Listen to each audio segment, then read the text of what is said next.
ಈ ದಿನದ ಧ್ಯಾನ ಭಾಗಕ್ಕಾಗಿ ಆದಿಕಾಂಡ 26:4 ತೆಗೆದು ಓದೋಣ.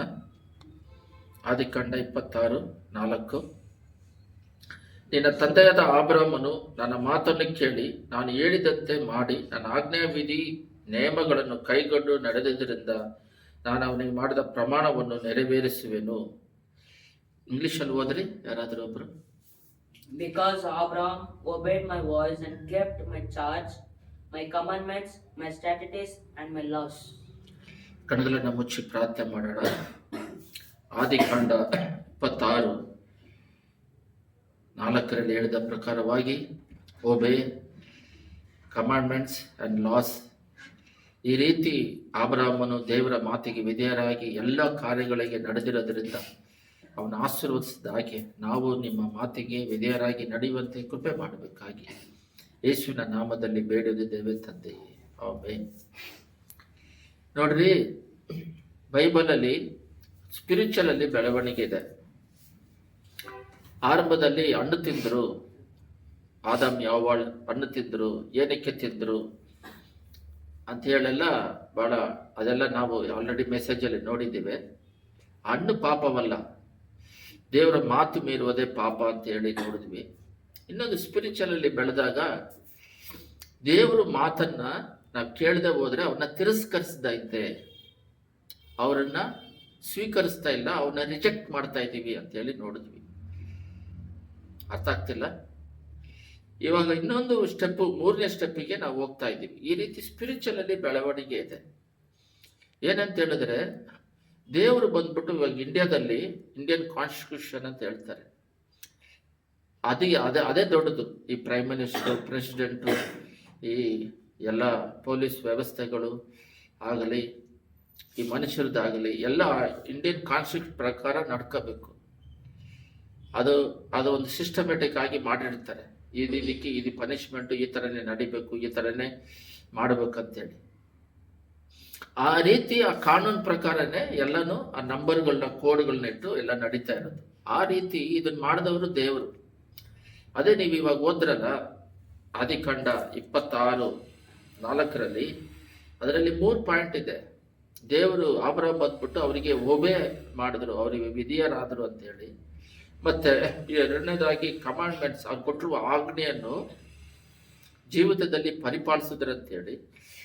3ನೇದಾಗಿ ಲಾ ಅಂತ ಹೇಳಿದ್ರೆ ಅವರು ಒಂದು ಇವಾಗೆಲ್ಲ ಇದೆಲ್ಲ ಕೋರ್ಟ್ ಆರ್ಡರ್ ಇವಾಗ ಹೇಳಿದ್ನಲ್ಲ, ಆ ರೀತಿ ಆ ಲಾ ಆರ್ಡರ್ನ ಫಾಲೋ ಮಾಡೋದು. ಯೇಸು ಸ್ವಾಮಿ ಫಸ್ಟ್ 10 ಆಜ್ಞೆ ಕೊಟ್ಟಿದ್ದಾರೆ. ನಿಮ್ಗೆ ಅರ್ಥ ಆಗಿಲ್ಲ ಅಂದ್ರೆ ಹೇಳ್ತೇನೆ ನೋಡ್ರಿ.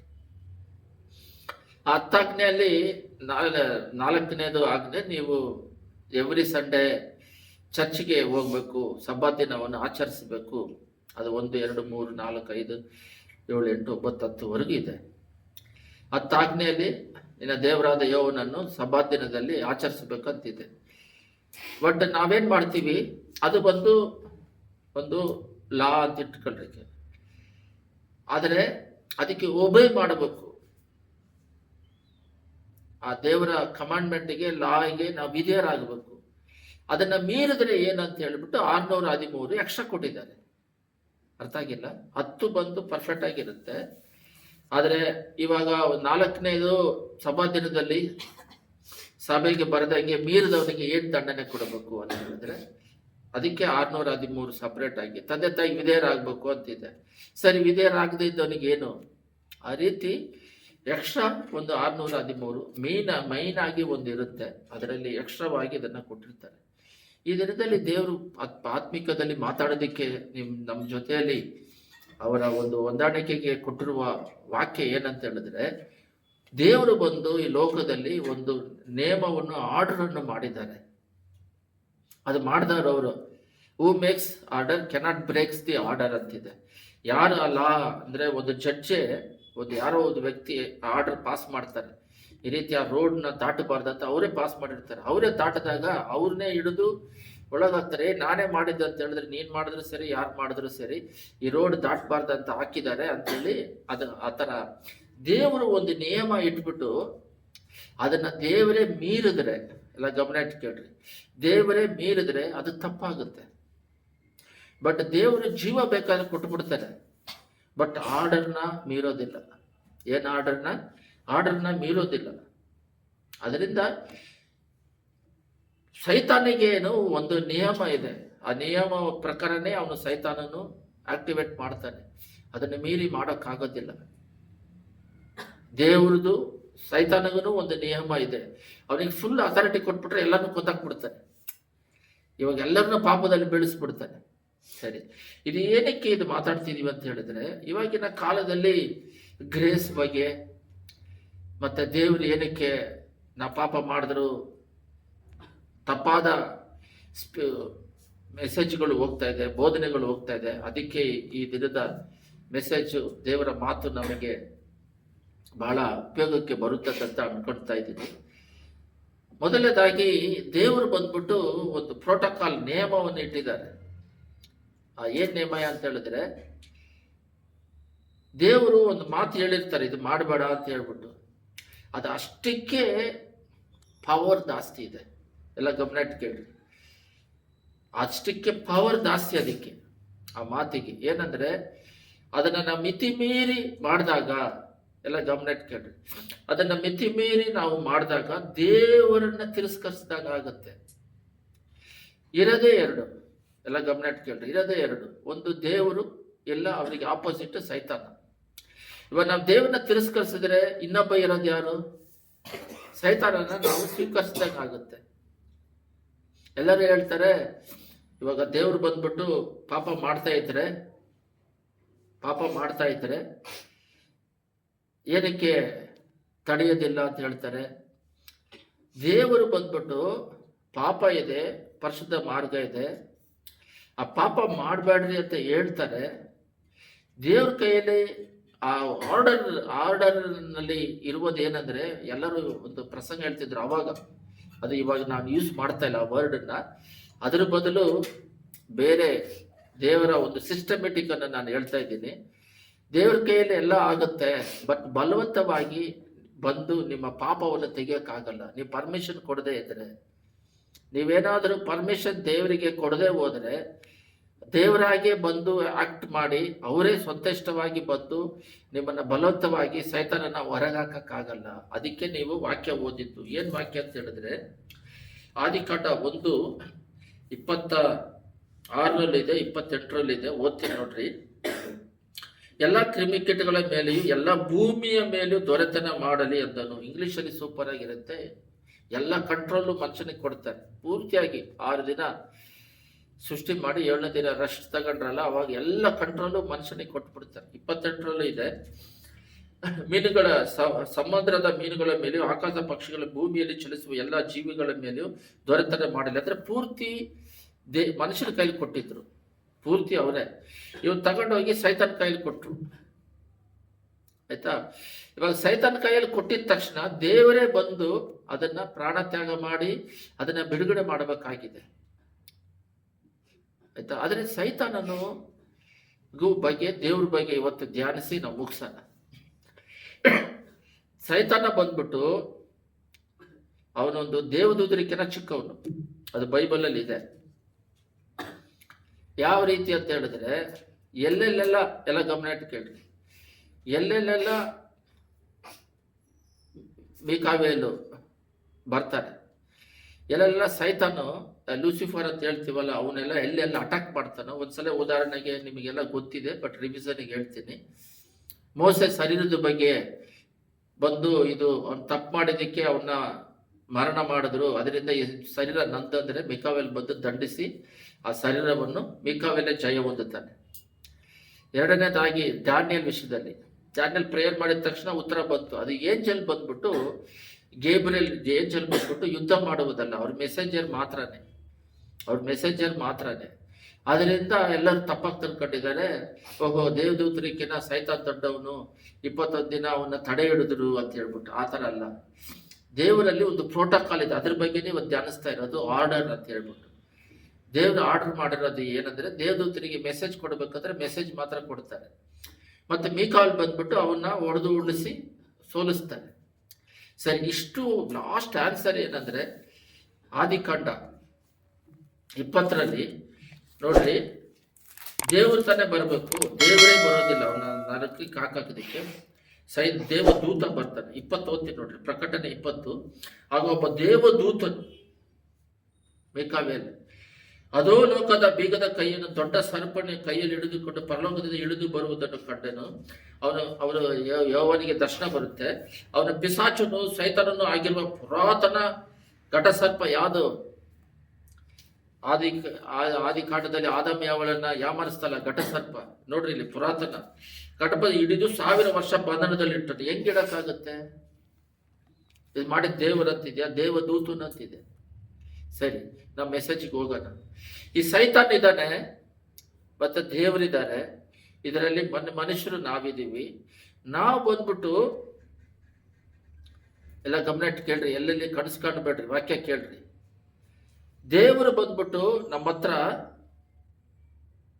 ಬಂದ್ಬಿಟ್ಟು ಬಲವಂತ ಮಾಡೋದಿಲ್ಲ, ಪಾಪ ಮಾಡಬೇಡ್ರಿ ಅಂತ ದೊರೆತನ ಕೊಟ್ಟಿದ್ದಾರೆ, ನಮಗೆ ಫ್ರೀ ವಿಲ್ ಕೊಟ್ಟಿದ್ದಾರೆ. ಆ ಥರ ಕೊಡದೇ ಇದ್ರೆ ಏನಾಗುತ್ತೆ ಅಂದರೆ ಅವರು ದೇವರಾಗಿರೋದಕ್ಕೆ ಆಗೋದಿಲ್ಲ.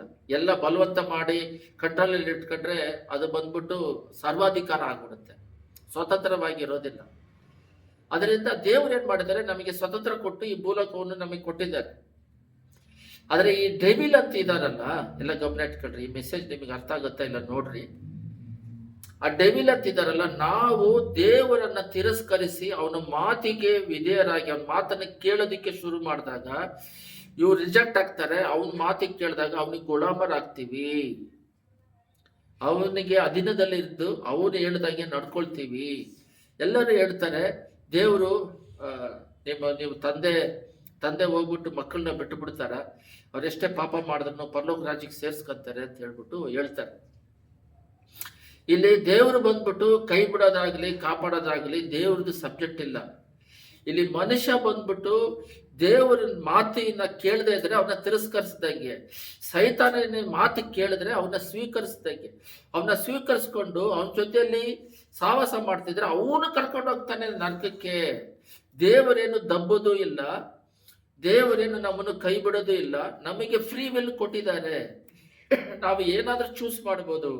ದೇವರನ್ನ ಸ್ವೀಕರಿಸಿದ ಮಾತು ಕೇಳಿದ್ರೆ ಮಾತೇ ದೇವರು. ಮಾತು ಕೇಳಿದ್ರೆ ಅವರು ನಮ್ಮ ಹೃದಯದಲ್ಲಿ ವಾಕ್ಯವಾಗಿ ದೇವರಾಗಿ ನಮ್ಮಲ್ಲಿ ನಿವಾಸ ಮಾಡ್ತಾರೆ. ಸೈತಾನನ ಮಾತು ಕೇಳಿದ್ರೆ ಅವರು ಬಂದು ನಮ್ಮಲ್ಲಿ ನಿವಾಸ ಮಾಡ್ತಾರೆ.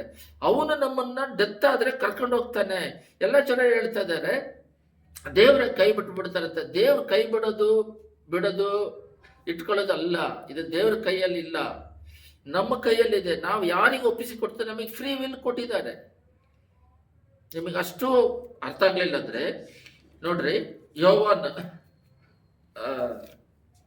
ಇದರಲ್ಲಿ ಪ್ರಕಟಣೆ 3:20 ದೇವರು ಬಂದು ಬಾಗಿಲು ತಡ್ತಾ ಇದ್ದಾರೆ ಅಂತ ಹೇಳ್ತಾರೆ. ಇದು ಏನಕ್ಕೆ ನೋಡ್ರಿ, 3:20 ಈಗ ಬಾಗಿಲಲ್ಲಿ ನಿಂತುಕೊಂಡು ತಟ್ಟುತ್ತಾ ಇದ್ದೇನೆ, ಯಾವನಾದ್ರೂ ನನ್ನ ಶಬ್ದವನ್ನು ಕೇಳಿ ಬಾಗಿಲನ್ನು ತೆರೆದರೆ ನಾನು ಒಳಗೆ ಬಂದು ಅವನ ಸಂಗಡ ಊಟ ಮಾಡುವೆನು, ಅವನು ನನ್ನ ಸಂಗಡ ಊಟ ಮಾಡುವೆನು. ನಾನು ಜಯ ಹೊಂದಿ ನನ್ನ ತಂದೆಯೊಡನೆ ಸಿಂಹಾಸನದಲ್ಲಿ ಕೂತುಕೊಂಡನು, ಹಾಗೆ ಜಯ ಹೊಂದುವನು ನನ್ನೊಡನೆ ಸಿಂಹಾಸನದಲ್ಲಿ ಕೂತುಕೊಳ್ಳುವಂತೆ ಮಾಡುವೆನು. ದೇವರ ಆತ್ಮನು ಸಭೆಗಳಿಗೆ ಹೇಳುದನ್ನು ಕಿವಿಯುಳನ್ನು ಕೇಳಲಿ. ನೋಡ್ರಿ, ಮೆಸೇಜ್ ನಿಮಗೆ ಅರ್ಥ ಆಗುತ್ತೆ ಅಲ್ಲ ನೋಡ್ರಿ. 3 ಪಾಯಿಂಟ್ ಹೇಳ್ತಾ ಇದ್ದೀನಿ. ಮೊದಲನೇದಾಗಿ ಆರ್ಡರ್ ಇದೆ. ಇವಾಗ ದೇವರು ಬಂದು ಬಾಗಿಲು ತಡ್ತಾ ಇದ್ದಾರೆ ಅಂತ ಹೇಳಿದ್ರೆ, ಬಾಗಿಲು ಹೊಡೆದ್ರೆ ಒಳಗೆ ಬಂದ್ರೆ ಅವರು ದೇವರಲ್ಲ, ಅವರು ಅದು ಆರ್ಡರ್ನ ಬ್ರೇಕ್ ಮಾಡ್ದಂಗೆ. ನಿಮಗೆ ಹೇಳಿದೆ, ಒಂದು ಲೋಕದ ಮನುಷ್ಯನೇ ಆರ್ಡರ್ ಮಾಡಿ ಅವನು ಬ್ರೇಕ್ ಮಾಡಿದ್ರೆ ತಪ್ಪಂದ್ರೆ ಸೃಷ್ಟಿಕರ್ತನು ಆರ್ಡರ್ ಮಾಡಿರೋದನ್ನ ಬ್ರೇಕ್ ಮಾಡ್ತಾರ. ಅದಕ್ಕೆ ಹೇಳಿದೆ, ದೇವರು ಜೀವ ಬೇಕಾದ್ರೆ ಕೊಡ್ತಾರೆ, ನಮ್ಮ ಸ್ವತಂತ್ರದಲ್ಲಿ ಕೈ ಹಾಕೋದಿಲ್ಲ. ಅರ್ಥ ಆಗ್ತಿಲ್ಲ ನಿಮಗೆ ಮೆಸೇಜ್? ನಮಗೆ ಸ್ವತಂತ್ರ ಕೊಟ್ಟಿದ್ದಾರೆ, ನಾವು ಒಳ್ಳೇದು ಕೆಟ್ಟದ್ದು ತಗೋಬಹುದು. ನಾವಾಗಿ ಸ್ವೀಕರಿಸಿದ್ರೆ, ಅವ್ರನ್ನ ನಂಬಿ ಬಾಯಿಂದ ಅರಿಕೆ ಮಾಡಿ ಸ್ವೀಕರಿಸ್ಕೊಂಡು ಅವ್ರ ಮಾತು ಕೇಳಿ ನಡೆದ್ರೆ, ನೀವೆಷ್ಟೇ ತಪ್ಪು ಮಾಡಿದ್ರು, ಎಲ್ಲ ಗಮನ ಇಟ್ಟು ಕೇಳ್ರಿ, ಎಷ್ಟೇ ತಪ್ಪು ಮಾಡಿದ್ರೆ ದೇವರೇ ನಾನು ಇಷ್ಟು ದೊಡ್ಡ ತಪ್ಪು ಮಾಡಿದ್ದೀನಿ, ನನಗೆ ಬಿಡುಗಡೆ ಮಾಡು, ಕಾಯಿಲೆ ಇದೆಯಾ, ಓದಕ್ ಬರ್ಲಿ, ಜ್ಞಾನ ಇದೆಯಾ, ನೀವು ಬಂದು ಬಿಡುಗಡೆ ಮಾಡ್ತಾರೆ. ಅದನ್ನ ನೀವು ದೇವ್ರು ಎಕ್ಸ್ಪೆಕ್ಟ್ ಮಾಡ್ತಾ ಇದ್ದಾರೆ. ಅದು ಮಾಡಿದ್ರೆ ಮಾತ್ರನೇ ದೇವ್ರು ಸಹಾಯ ಮಾಡ್ತಾರೆ. ಇಲ್ಲದೆ ಹೋದ್ರೆ ನೀವು ಅವ್ರ ಹತ್ರ ಬಂದು ಕೇಳಿದ ತಕ್ಷಣ 2000% ನೀವು 1 ಹೆಜ್ಜೆ ಇಟ್ರೆ ಅವ್ರು 7 ಹೆಜ್ಜೆ ಇಡ್ತಾರೆ. ನೀವು ಕೇಳಬೇಕಂದ್ರೆ ಎದುರು ನೋಡ್ತಾ ಇದ್ದಾರೆ. ಯಾಕಂದ್ರೆ ನಿಮಗೆ ಫ್ರೀ ವಿಲ್ ಕೊಟ್ಟಿದ್ದಾರೆ. ನೀವು ಪಾಪವನ್ನು ಸೆಲೆಕ್ಟ್ ಮಾಡಿದ್ರೆ ಯಾಕೆ ದೇವರು ಬಂದ್ಬಿಟ್ಟು ಸಡನ್ ಆಗಿ ಒಳಗೆ ಬಂದ ಪಾಪನೆಲ್ಲ ತೆಗೆದಾಕಿ ಅವರು ನಿಮ್ ಹೃದಯವನ್ನು ಬದಲಾಯಿಸಲ್ಲ ಅಂದ್ರೆ ಬದಲಾಯಿಸೋದಿಲ್ಲ. ಅದು ಅವರು ದೇವರು, ಅವರು ಬಂದ್ಬಿಟ್ಟು ಅದು ಪ್ರೋಟೋಕಾಲ್ ಪ್ರಕಾರ ನಡೀದೇ ಹೋದ್ರೆ ತಪ್ಪಾಗುತ್ತೆ, ಅದು ತಪ್ಪಾಗುತ್ತೆ. ಅವರು ಪ್ರೀತಿ ಉಳ್ಳ ದೇವರೇ. ಅವರು ಒಬ್ಬನೇ ಮಗನನ್ನು ಕೊಟ್ಟು ಈ ಭೂಲೋಕಕ್ಕೆ ನಮಗೋಗಿ ರಕ್ತ ಸುರಿಸಿ ಪ್ರಾಣ ಕೊಟ್ಟರು. ಪ್ರೀತಿ ಇದೆ, ಪ್ರಾಣ ಕೊಡಕ್ಕೂ ರೆಡಿ ಇದ್ದಾರೆ, ಕೊಟ್ಟು ಇದ್ದಾರೆ. ಆದರೆ ನಮಗೆ ಫ್ರೀ ವಿಲ್ ಕೊಟ್ಟಿದ್ದಾರೆ. ಫ್ರೀ ವಿಲ್ ಅಂತ ಹೇಳಿದ್ರೆ ನಾವು ಯಾವ್ದಾದ್ರು ಚೂಸ್ ಮಾಡೋದಂದ್ರೆ ದೇವರ ಮಾತನ್ನು ಕೇಳದೆ ಹೋದ್ರೆ ಅವ್ರನ್ನೇ ತಿರಸ್ಕರಿಸಿದಾಗೆ, ಸೈತಾನಿಗೆ ಕಿವಿ ಕೊಟ್ಟು ಅವನ ಮಾತು ಕೇಳಿದ್ರೆ ಅವನ್ನ ಸ್ವೀಕರಿಸಿದಾಗೆ. ಈಗಿರುವ ಎಲ್ಲರೂ ನಾವು ಕ್ರೈಸ್ತ ಸೇವಕರಾಗಲಿ ವಿಶ್ವಾಸಿಗಳಾಗಲಿ ನಾವು ಮಾಡ್ತಿರೋ ತಪ್ಪುಗಳೇನಂತ ಹೇಳಿದ್ರೆ ಕೃಪೆ ಅಂತ ಹೇಳ್ತೀವಿ. ನಾನು ಆಲ್ರೆಡಿ ಕ್ಲೀನಾಗಿ ಸ್ಪಷ್ಟವಾಗಿ ಓದಿದೆ. ಕೃಪೆ ಅನ್ನೋದು ಏನಕ್ಕಂತ ಹೇಳಿದ್ರೆ ಎಲ್ಲ ಗಮನ ಇಟ್ಟು ಕೇಳ್ರಿ. ಓಲ್ಡ್ ಟೆಸ್ಟ್ಮೆಂಟ್ ಅಲ್ಲಿ ವ್ಯಭಿಚಾರ ಮಾಡಿದ್ರೆ ತಪ್ಪು, ಹೊಸ ಒಡಂಬಡಿಕೆಯಲ್ಲಿ ಕಣ್ಣಿ ಇಚ್ಛೆಯಿಂದ ನೋಡಿದ್ರೇನೆ ತಪ್ಪು. ಎಲ್ಲ ಗಮನ ಇಟ್ಟು ಕೇಳ್ರಿ. ಹಳೆ ಒಡಂಬಡಿಕೆಯಲ್ಲಿ ಕೊಲೆ ಮಾಡಿದ್ರೆ ತಪ್ಪು. ಹೊಸ ಒಡಂಬಡಿಕೆಯಲ್ಲಿ ಯೇಸು ಬಂದಾದ್ಮೇಲೆ ಕೋಪ ಬಂದ್ರೆ ತಾನೇ ನೀನು ಕೊಲೆ ಮಾಡೋದು, ಕೋಪ ಮಾಡಿದ್ರೇನೆ ಪಾಪ, ಕೋಪ ಬಂದ್ರೆ ತಾನೇ ನೀನು ಕೊಲೆ ಮಾಡ್ತೀಯ ಅಂತ. ಇದನ್ನ ಓವರ್ಕಮ್ ಮಾಡೋದಕ್ಕೆ ಗ್ರೇಸ್ ಕೊಟ್ಟಿದ್ದಾರೆ, ಹೋಲಿ ಸ್ಪಿರಿಟ್ ಕೊಟ್ಟಿದ್ದಾರೆ. ಹೋಲಿ ಸ್ಪಿರಿಟೇ ಗ್ರೇಸ್, ಪಾಪ ಮಾಡದೇ ಇರೋದಕ್ಕೆ, ಈ ರೀತಿ ಸ್ವಭಾವಗಳು ನಿನ್ನನ್ನು ಆಳ್ವಿಕೆ ಮಾಡದೇ ಇರೋದಕ್ಕೆ ಹೋಲಿ ಸ್ಪಿರಿಟ್ ಕೊಟ್ಟು ಪ್ರಾರ್ಥನೆ ಮಾಡಿಸ್. ರೋಮನ್ 8:26 ಇದೆಯಲ್ಲ, ಪರಿಶುದ್ಧಾತ್ಮನು ಅವ್ರ ತಾನೇ ನರಳದಿಂದ ನಮಗೆ ಸಹಾಯ ಮಾಡ್ತಾರೆ. ಆದರೆ ಬೇಡದ್ರೆ ಮಾತ್ರನೇ ಆ ಹೋಲಿ ಸ್ಪಿರಿಟ್ ಬಂದು ಸ್ಪಿರಿಚುವಲ್ನೆಸ್ ಸ್ವಲ್ಪ ಹೈ ಲೆವೆಲ್ ಇರೋದ್ರಿಂದ ಲಾನೇ ಅಂದ್ರೆ ಧರ್ಮಶಾಸ್ತ್ರವನ್ನೇ ನಮಗೆ ಹಿಡಿದು ನಡೆಯಕ್ಕಾಗ್ತಾ ಇಲ್ಲ. ಓಲ್ಡ್ ಟೆಸ್ಟ್ಮೆಂಟ್ ಅಲ್ಲಿ ಇದು ಇಬ್ರಿಯರಲ್ಲಿ ನಾವು ಓದಿದಾಗ ಎಷ್ಟೋ ಜನ ನೀತಿವಂತರ ಪಟ್ಟಿಯಲ್ಲಿ ಇಲ್ಲ, ಸಾಲಮೋನೆಲ್ಲ ಇಲ್ಲ, ಬಹಳ ಜನಗಳು ಇಲ್ಲ, ಅದರಲ್ಲೆಲ್ಲ ಇಲ್ಲದೆ ಹೋಗಿದ್ದಾರೆ. ಅದರಿಂದ ಆ ನೀತಿವಂತರ ಪಟ್ಟಿಯಲ್ಲಿ ಇಲ್ಲದೆ ಇರೋದಕ್ಕೆ ಕಾರಣ ಏನಂದ್ರೆ ಆ ಧರ್ಮಶಾಸ್ತ್ರವನ್ನೇ ಪಾಲನೆ ಮಾಡದಿದ್ದಾಗ ಹೊಸ ಸಿಸ್ಟಮ್ ಅಲ್ಲಿ ಸ್ಪಿರಿಚುವಲ್ ಸ್ವಲ್ಪ ಹೈ ಲೆವೆಲ್ ಅಲ್ಲಿ ಇದೆ. ಅದಕ್ಕೆ ಪರಿಶುದ್ಧಾತ್ಮ ಕೊಟ್ಟು ಗ್ರೇಸ್ ಕೊಟ್ಟಿದ್ದಾರೆ ಪಾಪವನ್ನು ಜಯಿಸೋದಿಕ್ಕೆ. ಸರಿ, ಒಂದು ಉದಾಹರಣೆ ಹೇಳ್ತೀನಿ. ಯಾರಾದ್ರೂ ಗ್ರೇಸ್ ಕೊಟ್ಬಿಟ್ಟು ನೀನು ಪಾಪ, ಇವಾಗ ನಾನು ನಿನಗೆ ಸಹಾಯ ಮಾಡ್ತೀನಿ ಅಂತ ಒಂದು ಉದಾಹರಣೆ ಹೇಳ್ತೀನಿ ನೋಡ್ರಿ, ನಿಮಗೆ ಅರ್ಥ ಆಗಿಲ್ಲ. ಅಲ್ಲಿ ಫೈರ್ ಇದೆ, ಏನಾದರೂ ಫೈರ್ ಆದರೆ ಫೈರ್ ಬಾಕ್ಸ್ ಇದೆ, ಏನಾದರೂ ಫೈರ್ ಆದರೆ ತೆಗೆದು ಓಡಿದ್ರೆ ಅದು ಫೈರ್ ಸ್ಟಾಪ್ ಆಗಿಬಿಡುತ್ತೆ. ಪೆಟ್ರೋಲ್ ಬಂಕಲ್ಲಿ, ಬಸ್ಗಳಲ್ಲಿ, ಟ್ರೈನ್ಗಳಲ್ಲಿ ಇವಾಗೆಲ್ಲ ಇಟ್ಟಿದ್ದಾರೆ. ಬೆಂಕಿ ಹತ್ಕೊಂಡ್ರೆ ಅದನ್ನ ಪ್ರೆಸ್ ಮಾಡಿದ್ರೆ ಫೈರ್ ಇದು ನಿಂತೋಗುತ್ತೆ. ಸರಿ, ಫೈರ್ ಇದೆಯಾ ಅಂತ ನಾವೇ ಬೆಂಕಿ ಇಟ್ಕೊಂಡು ಅದನ್ನ ತೆಗೆದು ಹೊಡಿತೀವಿ ಅಂತ ಮಾಡ್ಕೊಂತೀವ? ಅರ್ಥ ಆಗಿಲ್ಲ. ಫೈರ್ ಡಬ್ಬ ಇದೆ, ಬಾಕ್ಸ್, ಅದು ಎಲ್ಲಾದ್ರೂ ಬೆಂಕಿ ಹತ್ಕೊಂಡ್ರೆ ಅದನ್ನ ಪ್ರೆಸ್ ಮಾಡಿದ ತಕ್ಷಣ ಬೆಂಕಿ ಸಡನ್ ಆಗಿ ಆಫ್ ಆಗ್ಬಿಡುತ್ತೆ. ಇವಾಗ ಐತಲ್ಲ ಅಂತ ನಾವೇ ಹಚ್ಕೊಂತೀವ? ಸ್ವಲ್ಪ ಕಾಮನ್ ಸೆನ್ಸ್ ಬೇಕು. ಅದೇ ರೀತಿನೇ ಕೃಪೆ ಇದೆ, ದೇವರು ಇದಾರೆ ಅಂದ್ರೆ ದೇವರು ಬಂದು ಹಳೆ ಪಾಪಗಳನ್ನ ತೊಳಿತಾರೆ, ಗೊತ್ತಿಲ್ದೋ ಮಾಡಿರೋ ಪಾಪವನ್ನು ತೊಳಿತಾರೆ. ದೇವಸ್ವಾಮಿ ನಂಬ್ಕೊಂಡಾಗ ನಾವು ದೇವರಾಗಿ ಮಾರ್ಪಾಡೋದಿಕ್ಕೆ 2 ಆಯುಧಗಳನ್ನ 3 ಆಯುಧಗಳನ್ನ ಉಪಯೋಗಿಸ್ಬೇಕಾದ್ರೆ ಮೊದಲನೇದಾಗಿ ಪ್ರಾರ್ಥನೆಯನ್ನ ಗಂಟೆಗಟ್ಲೆ 1 ಗಂಟೆಗಟ್ಲೆ ಮಾಡಬೇಕು. ವಾಕ್ಯವೇ ದೇವರಾಗಿ ಇರೋದ್ರಿಂದ ಆ ವಾಕ್ಯನ ತಿರಸ್ಕರಿಸಿದ್ರೆ, ವಾಕ್ಯ ಇಲ್ಲದೆ ಹೋದರೆ ನಾವು ಸೈತಾನ ಸ್ವಭಾವ ಮಕ್ಕಳಾಗಿರ್ತೀವಿ. ಅಲ್ಲೇ ಹೋರಾಟ, ಪಾಪಗಳು, ಶಾಪಗಳು, ವೇದನೆಗಳು, ದುಃಖಗಳು, ಕಣ್ಣೀರುಗಳು. ಯಾಕೆ ಹಿಂಗ್ ದೇವ್ರು ಯಾಕೆ ಮಾಡ್ತಾ ಇದಾರೆ? ಇವರು ನಡೀತಾ ಇರೋದು ಪಾಪದಲ್ಲಿ ಇರ್ತಾರೆ, ದೇವ್ರ ಹೆಸರು ಹೇಳ್ಕೊಂಡು ಪಾಪದಲ್ಲಿ ಇರ್ತಾರೆ, ಪ್ರಾರ್ಥನೆ ಮಾಡಲ್ಲ, ವಾಕ್ಯಗಳ ಪ್ರಕಾರ ನಡೆಯೋದಿಲ್ಲ, ದೇವರೇ ಇರೋದಿಲ್ಲ. ರಿಲಿಜಿಯಸ್ ಕ್ರಿಶ್ಚಿಯನ್ ಆಗಿರ್ತಾರೆ, ಹೆಸರಿಗೆ ಮಾತ್ರ ಅವರ ಕ್ರಿಶ್ಚಿಯನ್ ಆಗಿರ್ತಾರೆ, ನಾಮಕಾಸವಾಗಿ ಚರ್ಚಿಗೆ ಹೋಗ್ತಾರೆ, ಬರ್ತಾರೆ, ಕಾಣಿಕೆ ಹಾಕಿದ್ರೆ ಹಾಕ್ತಾರೆ, ಮಿಷನರಿ ಕೊಟ್ಟರೆ ಕೊಡ್ತಾರೆ, ಇಲ್ದಿದ್ರೆ ಇಲ್ಲ. ಏನೋ ಒಂದು ನಾಮಕಾಸವಾಗಿ ಇರ್ತಾರೆ, ದೇವರ ಜೊತೆಯಲ್ಲಿ ಫೆಲೋಶಿಪ್ ಡೈಲಿ ಇಟ್ಕೊಳ್ಳೋದಿಲ್ಲ. ಈ 3 ಹೊತ್ತು ಊಟ ಮಾಡೋದು ಯಾಕೆ ಇಟ್ಟಿದ್ದಾರೆ ಅಂದ್ರೆ, ಹಳೆ ಒಡಂಬಡಿಕೆಯಲ್ಲಿ 2 ಹೊತ್ತೆ, ಬೆಳಗ್ಗೆ ಸಂಜೆ. ನೀವು 40 ವರ್ಷ ನಡೆದ್ರಲ್ಲ, ಅದು ನೋಡಿದ್ರೆ ನೋಡಿದ್ರೆ ಬೆಳಗ್ಗೆ ಸಂಜೆನೆ, ಮಧ್ಯಾಹ್ನ ಇಲ್ಲ. ಇವಾಗ ಅದು 3 ಹೊತ್ತು ಮಾಡ್ಕೊಂಡ್ರು. ಸರಿ, ಆ ರೀತಿ ಏನಕ್ಕೆ ಮಾಡಿದ್ದಾರೆ ಅಂದ್ರೆ, ಆ ರೀತಿ ನಾವು ದೇವರಲ್ಲಿ ಬೆಳಗ್ಗೆ ಸಂಜೆ ಐಕ್ಯತೆಯುಳ್ಳವರಾಗಿರ್ಬೇಕು, ಪರಲೋಕ ರಾಜ್ಯಕ್ಕೆ ಸೇರೋರಾಗಿರ್ಬೇಕು. ಮೆಸೇಜಿನ ಅರ್ಥ ಏನಂತ ಹೇಳಿದ್ರೆ, ದೇವರು ಬಂದ್ಬಿಟ್ಟು 3 ಪಾಯಿಂಟ್. ಮೊದಲನೇದಾಗಿ ಎಲ್ಲರೂ ಪಾಪಿಗಳು ಮಾಡಿ ಪಾಪದಲ್ಲೇ ಇದ್ದೀವಿ. ಒಂದು ಸಲ ನಮಗೆ ಸ್ವಾತಂತ್ರ್ಯ ಕೊಟ್ಟಿದ್ದಾರೆ, ಫ್ರೀ ವಿಲ್. ಸೈತಾನನ್ನ ಸ್ವೀಕರಿಸಕ್ಕೆ ಹೋದರೆ ದೇವರು ಅಡ್ಡ ಬರೋದಿಲ್ಲ, ಗೊತ್ತಿದ್ರು ಬರೋದಿಲ್ಲ, ಬಿಟ್ಟು ಬಿಡ್ತಾರೆ. ಬೇಜಾರು ಪಟ್ಟುಕೊಂಡು ಸುಮ್ಮನೆ ಇರ್ತಾರೆ. ಯಾಕಂದ್ರೆ ನೋವದಲ್ಲಿ ಇದೆ, ಮನುಷ್ಯರನ್ನು ಸೃಷ್ಟಿ ಮಾಡಿದಕ್ಕೋಸ್ಕರ ಹೃದಯದಲ್ಲಿ ನೊಂದುಕೊಂಡನು ಅಂತ. ಅದರಿಂದ ಫಸ್ಟ್ ಬಂದ್ಬಿಟ್ಟು ಪಾಪ ಮಾಡಕ್ಕೆ ಹೋಗ್ತಾ ಇದ್ದಾಗ ಅವರು ಬೇಜಾರಾಗಿಬಿಟ್ಟು ಒಂದು ಆತ್ಮ ನಷ್ಟವಾಗ್ತೈತಲ್ಲ ಅಂತ ಹೇಳ್ಬಿಟ್ಟು ಬೇಜಾರಾಗ್ತಾರೆ. ಆದರೆ ನಾವು ಮನ ತಿರುಗಿ ಬಂದು ಬಾಯಿಂದ ಅರಿಕೆ ಮಾಡಿದಾಗ ಅದು ಪಾಪದಿಂದ ಹಳೆ ಪಾಪದ ತೊಳೆದು ಶುದ್ಧೀಕರಿಸ್ತಾರೆ. ಮತ್ತೆ ನಾವು ವಾಲಂಟ್ರಿ ಆಗಿ ಪಾಪ ಮಾಡಕ್ ಹೋದಾಗ ದೇವರು ಏನು ಅಡ್ಡಿ ಮಾಡೋದಿಲ್ಲ. ನಾವು ಅವನಿಗೆ ದೇವ್ರ ಮಾತನ್ನು ನಾವು ಕೇಳದೆ ಹೋದಾಗ, ಅವನ ತಿರಸ್ಕರಿಸಿದಂಗೆ ಸೈತಾನ ಮಾತಿಗೆ ವಿಧೇಯರಾದಾಗ ಅವನು ನಮ್ಮಲ್ಲಿದ್ದು ಅವನು ನಡೆಸ್ತಾ ಇರ್ತಾನೆ. ಅವನು ದಾರಿಯಲ್ಲಿ ನಡೆದು ಹೋಗ್ತಾ ಇದ್ದ. ಅದೇ ದೇವ್ರನ್ನ ಬ್ಲೇಮ್ ಮಾಡ್ತಾ ಇರ್ತೀವಿ, ದೇವ್ರು ಯಾಕೆ ಮಾಡಿದ್ರು, ಏನ್ ಮಾಡಿದ್ರು, ಯಾಕೆ ಹಿಂಗಾಯ್ತು ಏನಂತ. ಬಟ್ ಅಷ್ಟು ಮಟ್ಟಿಗೆ ಸ್ಪಿರಿಚುವಲ್ ಲೆವೆಲ್ ಅಲ್ಲಿ ಬೆಳೆದಿರೋದಿಲ್ಲ. ಸ್ಪಿರಿಚುವಲ್ ಲೆವೆಲ್ ಅದಕ್ಕೆ ಪೂರ್ಣತೆ ಇಲ್ಲ, ಎಂಡ್ ಇಲ್ಲ. ಒಬ್ಬ ಮನುಷ್ಯನಿಗೆ ಲೋಕದಲ್ಲಿ ಎಷ್ಟು ಮನೆ ಕೊಟ್ರು, ಎಷ್ಟು ಹಣ ಕೊಟ್ರು, ಎಷ್ಟು ಗಾಡಿ ಕಾರ್ ಕೊಟ್ರು, ಇನ್ನೂ ಬೇಕಂತಾನೆ. ಅದಕ್ಕಿಂತ ಹೆಚ್ಚಾಗಿ ಈ ಲೋಕದಲ್ಲಿ ತೃಪ್ತಿ ಕೊಡ್ತಾನೆ ದೇವರು. ಒಂದು ಮನೆ, ಒಂದು ಕೆಲಸ, ಒಂದು ವಾಹನ, ಸ್ಕೂಟ್ರೋ ಕಾರೋ ಕೊಡ್ತಾರೆ, ಇದಿಷ್ಟೇ ಸ್ಟಾಪ್. ಬಟ್ ಈ ಆತ್ಮಿಕದಲ್ಲಿ ಇದರಲ್ಲಿ ಹಿಂಗೆ ನೀವು ಆತ್ಮಿಕದಲ್ಲಿ ಆಶೀರ್ವಾದ ಬೇಕು. ಇವಾಗ ಆಸ್ಪತ್ರೆಗೆ ಹೋಗ್ತಾರೆ, ಯಾರಿಗಾರು ಕ್ಯಾನ್ಸರ್ ಇದೆ, ದೇವ್ರೆ ಅವ್ರಿಗೆ ಕ್ಯಾನ್ಸರ್ ಕೊಟ್ಟಲ್ಲ, ನನಗೆ ಕೊಟ್ಟಿಲ್ಲ ಅಂತ ಕೇಳತ್ತಿಲ್ಲ. ಆ ರೀತಿಯಾಗಿ ಬರೀ ಆಶೀರ್ವಾದ ಮಾತ್ರ ಕೇಳ್ತೀವಿ, ಅದು ದೇವರ ಡಿಫಾಲ್ಟ್ ಆಗಿ ನಮಗೆ ಕೊಡ್ತಾರೆ, ನಮಗೆ ಬ್ಲೆಸ್ ಮಾಡ್ತಾರೆ. ಆದರೆ ಈ ಆತ್ಮಿಕದಲ್ಲಿ ಬೆಳೆಯೋದಕ್ಕೆ ಇಷ್ಟಪಡ್ತಾ ಇಲ್ಲ, ಬರುವಿಕೆ ಸಮೀಪವಾಗ್ತಿದೆ. ಇದರ ಜೊತೆಯಲ್ಲಿ ಬೆಳೀತಾ ಇದ್ರೇನೆ, ಸ್ಪಿರಿಚುವಲ್ ಅಲ್ಲಿ ಬೆಳೀತಾ ಇದ್ರೇನೆ, ದಿನೇ ದಿನೇ ಬೆಳೀತಾ ಇದ್ರೇನೆ ಪರಲೋಕ ರಾಜ್ಯಕ್ಕೆ ಹೋಗೋದಕ್ಕಾಗುತ್ತೆ.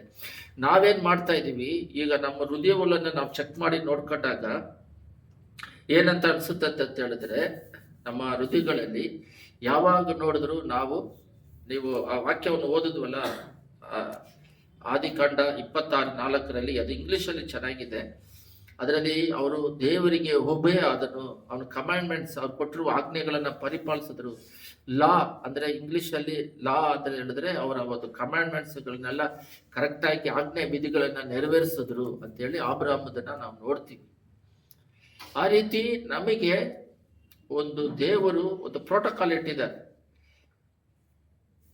ನಾವೇನಾದ್ರೂ ಪಾಪಕ್ಕೆ ಎಲ್ಲ ಗಮನ ಇಟ್ಕೊಂಡ್ರೆ, ಪಾಪಕ್ಕೆ ಮಾಡೋದಿಕ್ಕೆ ಹೋಗ್ತಾ ಇದೀವಿ ಅಂದ್ರೆ ಅವರು ಬೇಜಾರು ಪಡ್ತಾರೆ ಹೊರತು ತಡೆಯೋದಿಲ್ಲ. ಎರಡನೇದು, ಹಳೆ ಪಾಪ ತೊಳೆದು ನಾವು ದೇವರಲ್ಲಿ ಇದ್ದುಕೊಂಡು ದೇವರ ಮಾತಿಗೆ ವಿಧೇಯರಾಗದಂಗೆ ಸೈತಾನ ಮಾತಿಗೆ ವಿಧೇಯರಾಗಿ ನಡೀತಾನೇ ಇದ್ರೆ, ಅವರಿಗೆ ಗೊತ್ತು ಅವನು ಬೇರೆ ರೂಟಲ್ಲಿ ಹೋಗ್ತಾ ಇದ್ದಾನೆ, ಆದರೆ ಹೆಸರು ಕ್ರಿಶ್ಚಿಯನ್ ಆಗಿದ್ದಾನೆ, ಸೈತಾನ ಮಾತಿಗೆ ವಿಧೇಯರಾಗಿ ಹೋಗ್ತಾ ಇದ್ದಾನೆ ಅಂತ ಗೊತ್ತರು. ಆದ್ರೆ ಅವ್ರು ಬಂದು ಆತ್ಮವದಿಂದ ಪಾಪವನ್ನು ತೆಗಿಯೋದಿಲ್ಲ. ಎಲ್ಲರೂ ಮನಸ್ಸಿನಲ್ಲಿ ಅನ್ಕೊಂಡಿರೋದು ಏನಂತ ಹೇಳಿದ್ರೆ, ನಾವು ಸತ್ರೆ ಪರಲೋಕ ರಾಜ್ಯಕ್ಕೆ ಹೋಗ್ತೀವಿ ಅಂತ. ಅದೇ ಇವತ್ತಿನ ದಿನ ಮೆಸೇಜು. ಗ್ರೇಸ್ ಇದೆ ಅಂತಾರೆ. ಗ್ರೇಸ್ ಇರೋದು ಪಾಪವನ್ನು ಜಯಿಸೋದಿಕ್ಕೆ ಹೋಲಿ ಸ್ಪಿರಿಟ್ ಕೊಟ್ಟಿರೋದು. ಯಾಕಂತ ಹೇಳಿದ್ರೆ ಅಷ್ಟು ಪರಿಶುದ್ಧವಾಗಿ ಬಾಳೋದಿಕ್ಕೆ ಆ ಕೃಪೆ ಅನ್ನೋದು ನಮಗೆ ಇಟ್ಟಿರ್ತಾರೆ. ಏನಂದ್ರೆ ಪಾಪವನ್ನು ಜಯಿಸೋದಿಕ್ಕೆ, ಪ್ರಾರ್ಥನೆ ಮಾಡೋದಿಕ್ಕೆ, ವಾಕ್ಯಗಳು ಮೈಂಡಲ್ಲಿ ಇರೋದಿಕ್ಕೆ, ಮರ್ತು ಹೋಗೋದಾಗೆ ಆ ಸಹಾಯ ಮಾಡೋದಿಕ್ಕೆ. ಬಟ್ ನಾವು ಅನ್ಕೊಂಡಿದೀವಿ ಆ ಸತ್ತ ಮೇಲೆ ದೇವರು ಬಂದು ನಮ್ಮ ಆತ್ಮ ಕರ್ಕೊಂಡು ಹೋಗ್ತಾರೆ, ಕರ್ಕೊಂಡು ಹೋಗೋದಿಲ್ಲ. ಯಾಕಂತ ಹೇಳಿದ್ರೆ ಅವರು ಬಂದ್ಬಿಟ್ಟು ಆ ರೀತಿ ಮಾಡಿದ್ರೆ, ಬಲವಂತ ಮಾಡಿದ್ರೆ, ಅದು ಅವರ ನಿಯಮಗೆ, ಅವರ ಆರ್ಡರಿಗೆ, ಅವರಿಟ್ಟಿರುವ ನಮಗೆ ಒಂದು ಪ್ರೋಟೋಕಾಲಿಗೆ ತಪ್ಪಾಗುತ್ತೆ. ನಮ್ಮನಿಗೆ ಸ್ವತಂತ್ರ ಕೊಟ್ಬಿಟ್ಟು ನಮ್ಮ ಲೈಫಲ್ಲಿ ಅವ್ರ ಹೃದಯದಲ್ಲಿ ಇಂಟರ್ಫಿಯರ್ ಆದರೆ ತಪ್ಪಾಗುತ್ತೆ. ಒಂದು ಲೋಕದ ಮನುಷ್ಯನೇ ಮಾಡೋದಿಲ್ಲ ಅಂದ್ರೆ ಸೃಷ್ಟಿಕರ್ತನು ಮಾಡೋದಿಲ್ಲ. ಅದಕ್ಕೆ ಬಾಗಿಲನ್ನು ತಡ್ತಾ ಇದ್ದಾರೆ. ತರಿದ್ರೆ ಒಳಗಡೆ ಬಂದು ಪ್ರಯಾಸ ಮಾಡಿ ಪರಲೋಕದಲ್ಲಿ ಅವರು ಜಯಲ್ಲಿ ನಾವು ಅವ್ರ ಜೊತೆಲಿ ಇರ್ತೀವಿ. ಹೃದಯದಲ್ಲಿ ವಾಸ ಮಾಡಬೇಕು, ಅವರಲ್ಲಿ ಜೀವನ ಮಾಡಬೇಕು, ಅವರಲ್ಲಿ ನಡಿಬೇಕು, ಅವರಲ್ಲಿ ಬಾಳ್ಬೇಕು. ಮೈಂಡ್ ಹೃದಯ ಪೂರ್ತಿ ಸಮಾಧಾನದಲ್ಲಿ ದೇವರಲ್ಲೇ ಬೆರೆತಿರ್ಬೇಕು. ಈ ಹೊಸ ವರ್ಷ ಪ್ರಾರಂಭ ಆಗಿದೆ. 26 ಜನವರಿಯಿಂದ 1ನೇ ತಾರೀಕಿಂದ ನಡೀತಾ ಇದೆ. ಒಂದೇ ದಿನ ಹಬ್ಬಗಳು ಬೇಡ. ಒಂದು ದಿನ ಹಬ್ಬ ಅಂತ ಹೇಳಿದ್ರೆ ಕ್ರಿಸ್ಮಸ್ ಮಾಡ್ಬಿಡೋದು, ಮಾರನೇ ದಿನ ಏನ್ ಮಾಡೋದು, ಮತ್ತೆ ರಿಸರೆಕ್ಷನ್ ಡೇ, ಪುನರುತ್ಥಾನದ ದಿನ ಅಂತೇಳಿ ಅಲ್ಲಿಗೆ ಹೋಗೋದು. ಅವತ್ತು ಒಂದು ದಿನ ಏನೋ ಒಂದು ಮಾಡೋದು, ಮಾರನೇ ದಿನ ದುಃಖ ವೇದನೆ. ಈ ಹಬ್ಬ ಅನ್ನೋದು ಒಂದು ದೊಡ್ಡ ಪ್ರಾಬ್ಲಮ್ ಏನಂತ ಹೇಳಿದ್ರೆ, ಆ ಒಂದು ದಿನನ ನೋಟಿಫೈ ಮಾಡ್ಕೊಂಡು ಒಂದು ದಿನವನ್ನು ಪ್ರಾಮುಖ್ಯತೆ ಕೊಟ್ಟು ಬೇರೆ ದಿನ ಎಲ್ಲ ಬಿಟ್ಟು ಬಿಡ್ತೀವಿ. ನಮಗೆ ಒಂದು ದಿನ ದುಃಖದಲ್ಲಿದ್ರು ಕೂಡ 365 ದಿನದಲ್ಲಿ ಸಂತೋಷ ಸಮಾಧಾನ ದೇವರ ಐಕ್ಯತೆಯಲ್ಲಿ ಇರಬೇಕು. ಯಾಕೆ ದೇವರಿಗೆ ಪ್ರೇರೇಪಿಸಿ ಮಾತು ಹೇಳ್ತಿದ್ದಾರಂತೆ, ಈಗಲಂತೂ ಪಾಪಗಳು ಹೆಚ್ಚಾಗ್ತಾ ಇದೆ. ಪಾಪ ಹೆಚ್ಚಾದ್ರೂ ಕೃಪೆ ಇದೆ, ದೇವರು ಹೇಗಾದ್ರೂ ಮಾಡಿ ಕಾಪಾಡ್ತಾರೆ ಅಂದ್ರೆ ಕಾಪಾಡೋದಿಲ್ಲ. ದೇವರು ಆಕಾಶದಿಂದ ಭೂಲೋಕಕ್ಕೆ ಬಂದು, ಆಕಾಶದಿಂದ ಈ ಭೂಲೋಕಕ್ಕೆ ಬಂದು ಪ್ರಾಣ ತ್ಯಾಗ ಮಾಡಿದ್ದು, ನೀವು ಪಾಪ ಮಾಡ್ತಾ ಇರ್ರಿ. ಇಲ್ಲ ಗಮನ ಇಟ್ಕೊಂಡ್ರಿ, ಚಿಕ್ಕ ಮಕ್ಕಳು 5ನೇ ಕ್ಲಾಸ್ ಓದೋರಿಗೂ ಬುದ್ಧಿ ಐತೆ. ಪಾಪ ಇದು ತಪ್ಪಂತ ಗೊತ್ತು, ಅದಕ್ಕೆ ಆ ಬೆಂಕಿ ಬಗ್ಗೆ ಹೇಳಿದೆ. ನಾವೇ ಹಚ್ಕೊಂಡು ಅದು ಇದೆಯಲ್ಲ ಅಂತ ಹಚ್ಚಿದ್ರೆ ಪಾಪ ಮಾಡ್ತಾ ಇದೀವಿ, ಅದು ಬಿಡು ದೇವರು ಕೃಪೆ ಇದೆ ಕ್ಷಮಿಸ್ತಾರಂದ್ರೆ, ಅದು ಮಿತಿ ಮೀರಿ ದೇವರನ್ನ ಅಸಡೆ ಮಾಡಿ ಮಿತಿ ಮೀರಿ ಪಾಪ ಮಾಡಿ ಕೋಪಾಗ್ನಿಗೆ ಬರೋದು. ಸೌದೋಗೋರ್ ಮೇಲೆ ನಾವು ಹೇಳಿದ ಪ್ರಕಾರ ಅದು ಅಳಿದು ಹೋಗ್ಬಾರ್ದಾಯ್ತು. ಮನ ತಿರುಗಿದ್ರು, ನೆನವೆ ಪಟ್ಟಣದವರು ಕಾಪಾಡಿದ್ರು. ಮನ ತಿರುಗಿ ದೇವರಲ್ಲಿ ಕೆಟ್ಟ ಕುಮಾರ ಅಂತ ಹೇಳ್ತೀವಿ, ಆ ಕಿರಿಯ ಮಗನು ಅವನೋಗ್ಬಿಟ್ಟು ದೇವರನ್ನ ತಿರಸ್ಕರಿಸಿ ಹೋದವನು ಮನ ತಿರುಗಿ ಬಂದಾಗ ಸ್ವೀಕರಿಸ್ಕೊಂಡ್ರು. ಬಟ್ ಬಂದ ಮೇಲೇನು ದೇವರಲ್ಲಿ ಇರಬೇಕು, ಸ್ಪಿರಿಚುವಲ್ ಅಲ್ಲಿ ಬೆಳಿಬೇಕು. ಇಲ್ಲೇ ಇರೋದು ಮೆಸೇಜು. ಯೋವಾನ್ 14:26 ಓದೋಣ, ಓದ್ಬಿಟ್ಟು ಪ್ರಾರ್ಥನೆ ಮಾಡೋಣ. ಯೋವಾನ್ 14:26. ಆದರೆ ಆ ಸಹಾಯಕನು, ಅಂದರೆ ನನ್ನ ಹೆಸರಿನಲ್ಲಿ ತಂದೆ ಕೇಳು ಕಳುಹಿಸಿಕೊಡುವ ಪವಿತ್ರಾತ್ಮನೇ ನಿಮಗೆಲ್ಲವನ್ನು ಉಪದೇಶಿಸಿ ನಾನು ನಿಮ್ಗೆ ಹೇಳಿದ್ದನ್ನೆಲ್ಲ ನಿಮ್ಮ ನೆನಪಿಗೆ ತರುವನು. ಇಲ್ಲೇನಿದೆ ಅಂದ್ರೆ, ಯೇಸು ಸ್ವಾಮಿ ಹೋಗಿ ಪರಿಶುದ್ಧಾತ್ಮ ಕಳಿಸಿದ್ದಾರೆ. ಈ ಪರಿಶುದ್ಧಾತ್ಮ ಕ್ಲೀನ್ ಆಗಿ ಹೇಳುತ್ತೆ ಇದು ತಪ್ಪು ಅಂತ. ಆ ತಪ್ಪಂತ ಹೇಳಿದಾಗ ನಾವೇನ್ ಮಾಡಬೇಕು? ಬೇಡ ಅಂತ ಬಿಟ್ಬಿಡ್ಬೇಕು. ಏಸಪ್ಪನು ಡ್ಯಾನಿಯಲು ಅಲ್ಲಿ ಊಟದ ವ್ಯವಹಾರದಲ್ಲಿ ಬೇಡ ಅಂದ್ರೆ ಡ್ಯಾನಿಯಲು, ಏಸಪ್ಪನು ವ್ಯಭಚಾರ ಕಾರ್ಯದಲ್ಲಿ ಬೇಡ ಅಂತ ಹೇಳಿ ಪೋತಿಫರನ ಹೆಂಡತಿ ರಾಣಿನೇ ಬೇಡ ಅಂತ ಹೇಳಿ ಬಿಟ್ಟು ಬಂದು ತಪ್ಪು ಮಾಡದೆ ಬಂದ್ರು. ಈ ರೀತಿ ಎಲ್ಲಾ ವಿಷಯದಲ್ಲಿ, ಉದಾಹರಣೆಗೆ ಸಿಂಪ್ಸನ್ ಆಗಿ ಬಿದ್ದೋಗ್ಬಾರ್ದು. ಅವನು ನಜರೇಯನ ವಿರುದ್ಧ ಇರ್ತಾನೆ, ಅದರಿಂದ ಅವನು ಹೋಗಿ ಸತ್ತಿರೋದ ಹತ್ರ ಹೋಗ್ಬಾರ್ದು. ಅವನು ಸಾಯಿಸ್ಬಿಟ್ಟ, ಓಕೆ, ಅಲ್ಲಿ ಹೋಗ್ಬಿಟ್ಟು ಏನಾಗಿದೆ ಅಂತ ನೋಡ್ತಾನೆ, ಅಲ್ಲಿ ಹೋಗ್ಬಿಟ್ಟು ಅದನ್ನ ತೆಗೆದು ತಿಂತಾನೆ. ಅಪ್ಪಮ್ಮನಿಗೆ ಹೇಳಿಲ್ಲ, ಸತ್ತಿರೋ ಹೆಣದ ಹತ್ರ ಅವನು ಹೋಗ್ಬಾರ್ದು. ಅಲ್ಲಿಂದನೇ ಅವನ ಪತನ, ಅವನು ಬಿತ್ತೋಗೋದು ಸ್ಟಾರ್ಟ್ ಆಯ್ತು. ಅದರಿಂದ ದೇವರ ಮಾತನ್ನು ತಿರಸ್ಕರಿಸಿದ್ರೇನೆ ಪಾಪಿ. ಈ ಹೋಲಿ ಸ್ಪಿರಿಟ್ ನಮ್ಮಲ್ಲಿ ಬಂದು ದಿನೇ ದಿನೇ ನೂತನವಾಗಿ ಮಾಡ್ತಾ ಇದ್ದಾಗ ಹೊಸ ಒಡಂಬಡಿಕೆಯಲ್ಲಿ ಆತ್ಮಿಕದಲ್ಲಿ ಬೆಳೆಯೋದಕ್ಕೆ ಪ್ರಾಮುಖ್ಯತೆ ಕೊಡಬೇಕು.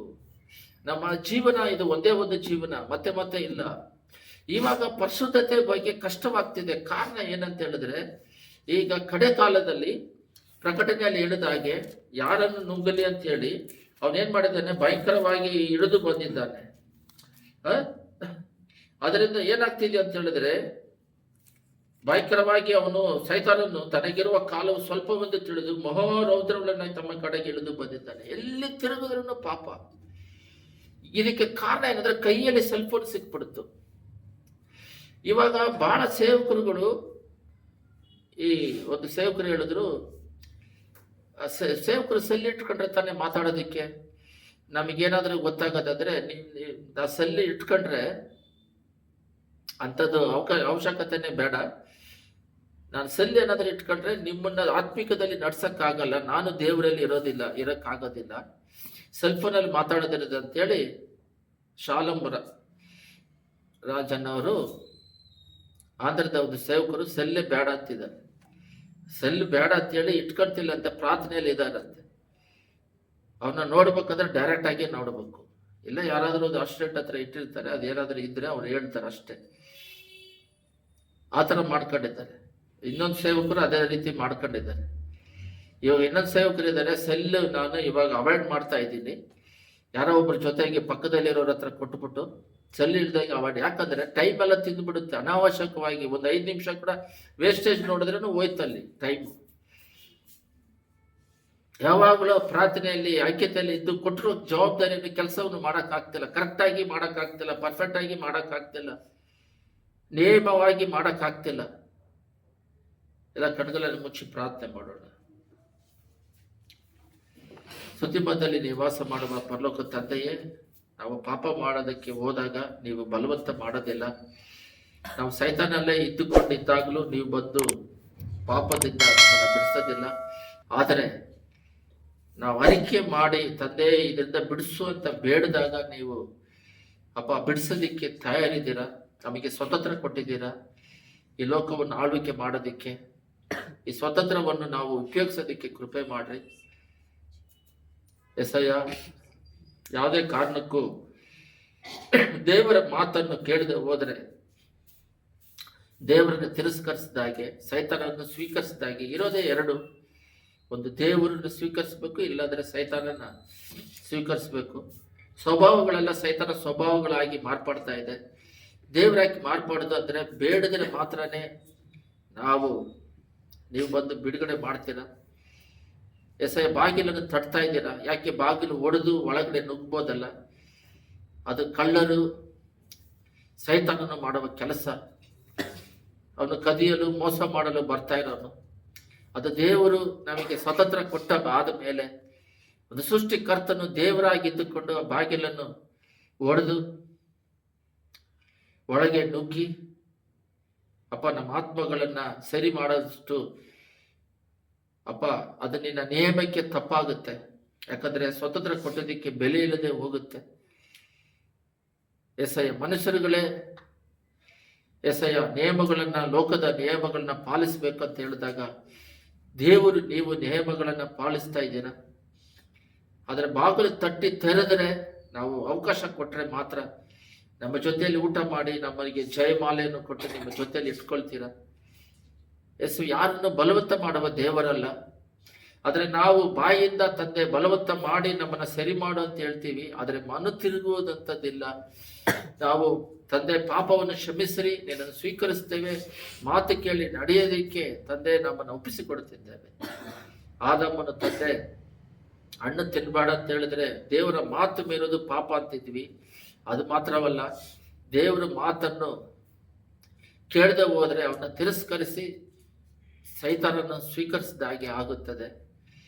ನಾವು ಇನ್ನು ಬರುವ ದಿನಗಳಲ್ಲಿ ಬರುವಿಕೆ ಸಮೀಪವಾಗ್ತಿರೋದ್ರಿಂದ ನಮ್ಮ ಆಯುಸ್ಸುಗಳು ಕೂಡ ಹತ್ರವಾಗ್ತಿರೋದ್ರಿಂದ ಮರಣಕ್ಕೆ ಈ ಆಯುಸ್ಸನ್ನು ನಿನ್ನ ಕರದಲ್ಲಿ ಒಪ್ಪಿಸ್ತಾ ಇದ್ದೇವೆ. ನಿನ್ನ ಹತ್ರಕ್ಕೆ ಬರ್ತಾ ಇದ್ದೇವೆ. ನೀನು ನಡೆಸಿರಿ, ಆಶೀರ್ವದಿಸಿರಿ.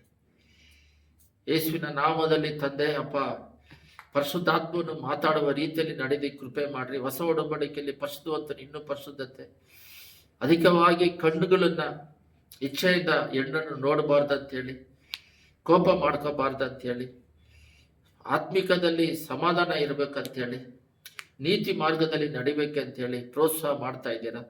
ಇದರೆಲ್ಲದರಲ್ಲಿ ನಾವು ಇದ್ದು ಫಲ ಕೊಡುವಂತೆ ಕೃಪೆ ಮಾಡ್ರಿ. ನಮ್ಮಲ್ಲಿರುವ ಪಾಪಗಳೆಲ್ಲ ತೊಳೆದು ಶುದ್ಧೀಕರಿಸಿ ನೀತಿವಂತರ ಮಾರ್ಗದಲ್ಲಿ ನಡೆಸ್ಕೊಡ್ಬೇಕಾಗಿ ಯೇಸುವಿನ ನಾಮದಲ್ಲಿ ಬೇಡುತ್ತಿದ್ದೇವೆ ತಂದೆಯೇ.